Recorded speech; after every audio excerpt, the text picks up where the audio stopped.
Le 29 novembre dernier, Waldemar Kita a pris la décision catégorique de virer son entraîneur Pierre Aristouy afin de nommer Jocelyn Gourvenec à la tête de l'équipe. Le choix était très étonnant car au moment du licenciement de Pierre Aristouy, le FC Nantes pointait à la 10e place du classement. Certes, le démarrage des Canaries avait été poussif mais les coéquipiers de Nicolas Pallois avaient réussi à redresser la barre et à s'installer dans le ventre mou du championnat, assez loin de la zone rouge. On ne peut pas dire que la situation se soit améliorée depuis le changement d'entraîneur puisque plus de 2 mois plus tard, Nantes est 12e de Ligue 1 et n'a gagné qu'un seul de ses 5 derniers matchs. Dans une interview accordée à Sud-Ouest, Pierre Aristouy est revenu sur les conditions de son départ. Et le moins que l'on puisse dire, c'est que l'ancien entraîneur nantais la mauvaise contre Waldemar Kita, lequel l'a viré de manière injuste, selon lui. Des mots forts qui prouvent à quel point Pierre Aristouy regrette les conditions de son départ. Il y a eu des moments difficiles, c'est quelque chose à laquelle on ne s'attend pas réellement.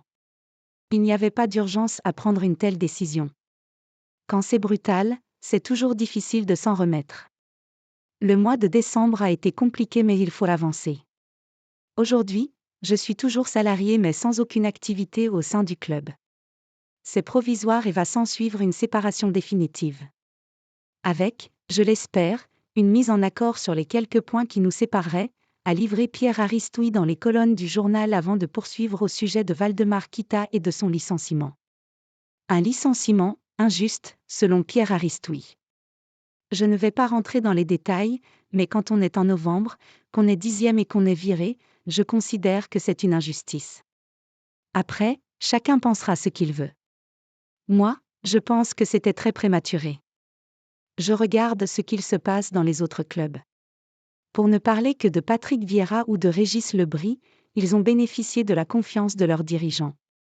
Cette confiance est nécessaire, estime Pierre Aristouy, qui charge donc Waldemar Kita en lui reprochant de ne pas avoir pris la bonne décision en ne laissant pas assez de temps à son entraîneur.